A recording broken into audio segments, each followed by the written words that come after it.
Hey there, Warriors. It's Mrs. Jones, your proud Warrior Principal, and I'm just here to talk to you about some second semester changes so that when students return in person on Monday, January 11th, everybody knows what is expected. So if you remember back to prior to going to remote at Thanksgiving break, if you had to be absent from school for a COVID-related absence, such as a quarantine or an isolation, then you just missed school for a while and you didn't have access to your teachers or to your assignments. Well, that is all going to change for the second semester. So starting on Monday, January 11th, all students that will be coming back in person that are safe to do so, but any students who will be absent for an extended period of time will be expected to attend class remotely, just like you have been doing during the remote learning weeks, where you've been logging in through Canvas with a Zoom link and attending each of your classes. So if you have to be absent, you'll still be able to be present and get all of the instruction that you would be missing if you weren't able to Zoom in. So when should you as a student attend school remotely? You should attend school remotely anytime that you're excused from school. And some of the reasons that you might be excused from school, maybe you wake up one morning and you have a symptom such as a cough or a fever, or maybe you have two symptoms and you're not sure if you're sick or not, and you're curious about whether or not you should be tested. So now you don't have to worry about coming to school and exposing other students to being sick.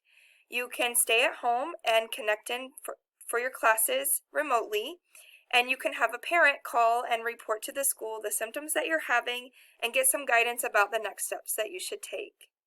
You should also stay home and attend school remotely by logging in.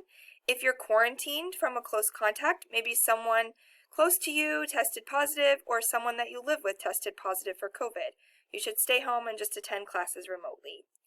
You should also attend remotely if you're isolated because of a positive COVID test, but you don't feel really sick or you don't feel too bad and you could still log in and connect with us.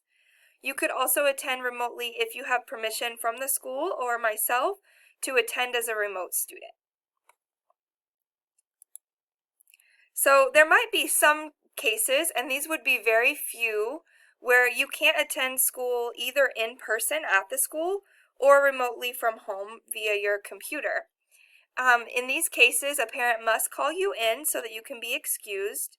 Otherwise, they would be unexcused absences and could result in consequences. But reasons that you might need to do this would include if you're physically sick and you do not feel well enough to participate.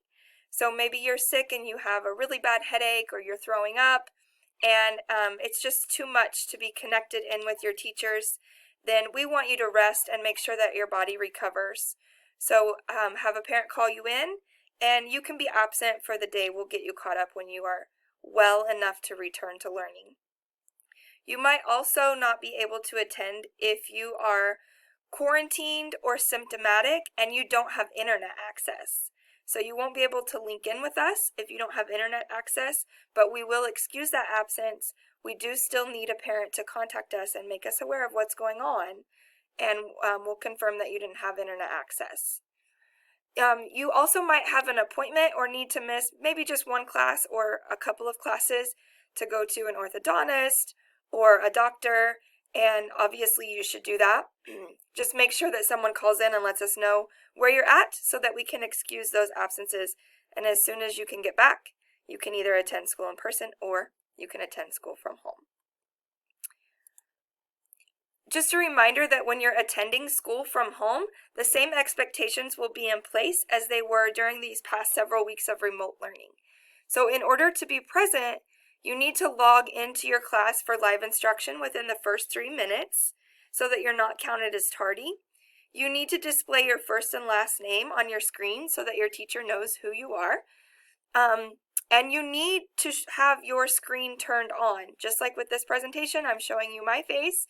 So when you log into class, you need to display your camera so that the teacher can see that you're physically there and that you are able to participate. When it's safe and well for you to turn your camera off, your teacher will give you permission to do so. Okay, a couple other things that you might need, and this presentation will be shared with all students so that you have these resources. But starting January 11th, when all students come back in person, we will be having a different bell schedule. We will start back by doing our ELA and our math map testing. So Monday through Friday, you'll be spending more time with your warm-up teacher in the morning. So your bell schedule will look like this. You'll have warm-up and breakfast as well as your testing from 8:05 to 9:32. And then first block will start at 9:35 and we'll have first block.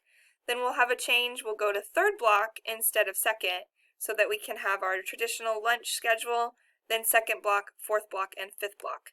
Notice that when we return to in-person learning, you won't have that big chunk of PLT time. So this will be our testing bell schedule from starting January 11th and going through that Friday. After Friday and the next Monday is January you won't have school January the 18th, but January the 19th you'll come back. And we'll then resume our full normal traditional bell schedule that hopefully you guys remember from the fall. So this is the normal bell schedule, and we will also resume Power Hour Mondays through Thursdays and Real World on Fridays. So that's just the information that you're going to need about the changes of the second semester and what to expect and what we need from you in order to attend and to receive instruction. If you have any questions, don't hesitate to reach out to me or to ask your warm-up teacher who can help you. And I wish you all a wonderful second semester of learning and excellence.